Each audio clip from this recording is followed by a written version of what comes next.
ও ভাবি ভাবি গো ভাইয়ে আইলে কয়েন গো পুতিন কাকুর সালাম আমরা দিয়া গেলাম পুতিন চেহারা দেখিয়া ভোটটা দিবেন হাসিয়া। হ্যাঁ ভাবি কি তো ভোট দিত আমি কি কো এবার প্রার্থী 4 জন 60 জন হোক আর 40 জন হোক হেবাটাই জিতবো মাসাল্লাহ। হেবাটা এটি জানে কেমনে কখনো কোনটা কিতা করণ লাগে ইতানে টের পাইছে না আসে আর কি ডামি প্রার্থীর মতন অনেকটা। দর্শক বড় চাঞ্চল্যকর সংবাদ হচ্ছে আজকে থেকে রাশিয়াতে আপনারা যখন নিউজটা দেখছেন চলছে ভোট গ্রহণ। এখন এইবার সকল রেকর্ড ভেঙে পুতিন কাকুর বিপরীতে পশ্চিমা কিছু এজেন্ট দাঁড়িয়েছে আর এখানেই বাঁচছে নতুন আরও একটা রেকর্ড তৈরির রাস্তা।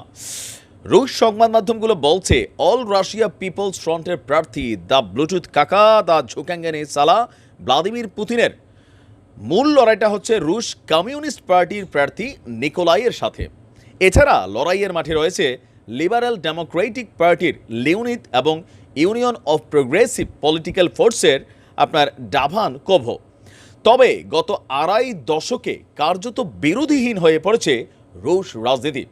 পুতিন কাকু অপ্রতিরোধ্য বলেই রাজনৈতিক বিশ্লেষকদের একাংশ মনে করছেন তাদের মতে ক্রেমলিনের লক্ষ্য হলো আগের 4টি প্রেসিডেন্ট নির্বাচনের তুলনায় পুতিনের ভোট বৃদ্ধিটা আরও নিশ্চিত করা। এটাই হবে, কারণ বিকল্প নাই। এর আগে 2018 সালে প্রেসিডেন্ট ভোটে পুতিন 77.5% ভোট পেয়েছিলেন। সেই নির্বাচনে তেমন প্রতিদ্বন্দ্বিতা না থাকলেও আপনার তাও কাকু জোর করে ব্যালট বাক্স জাল ভোট ভর্তি করে জালিয়াতি এবং ভোটে বাধা দানের অভিযোগ উঠেছিল পুতিন কাকুর সমর্থকদের বিরুদ্ধে। আচ্ছা, এখন 2018 তারপর হচ্ছে 2012 এইভাবে আপনার 2021 পুতিন কাকু এখানে বহুত কাহিনী করেছেন, বহুত কিছু সামনে আসছেন।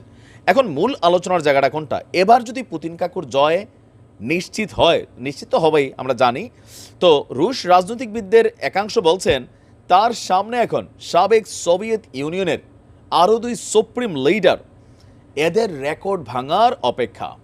টানা 24 বছর রাশিয়ার ক্ষমতায় ছিলেন জোসেফ স্টালিন, এরপর ছিল লিওনিদ ব্রেজনেভ। এবার যদি পুতিন কাকু ক্ষমতায় আসতে পারে তাহলে নজিরবিহীন এক ইতিহাস তৈরি হবে যে রাশিয়ার রাষ্ট্র ক্ষমতায় এত লম্বা সময় কোনো প্রেসিডেন্ট টিকতে পারেনি। 2018 প্রেসিডেন্টের নির্বাচনের সময় কাকু বলছিল 2024-এর আপনার যে নির্বাচন হতে যাচ্ছে এরপরে রাশিয়ার প্রেসিডেন্ট পদে থাকবেন না, কিন্তু পরিবর্তিত পরিস্থিতিতে সেই সিদ্ধান্ত বদলাতে হয়েছে। মানে 18তে কাকু বলছিল এইবারের পর আর চাই না, কিন্তু জনতা কয় কাকুর ছাড়া তো গতি নাই, হাতে পায়ে ধৈরা নির্বাচনে নামাইছে আপনি থাকতইব। এখন কাকুর কথা গত 23 বছর রাশিয়ায় কার্যত আপনার তিনি জনগণের চাওয়ার কারণেই তিনি চান না, বাট জনগণ চায় যে তিনি আসলে প্রেসিডেন্ট থাকেন। 2000 সালের মে মাস থেকে আপনার এই পর্যন্ত কাকুর খেলা চলছে।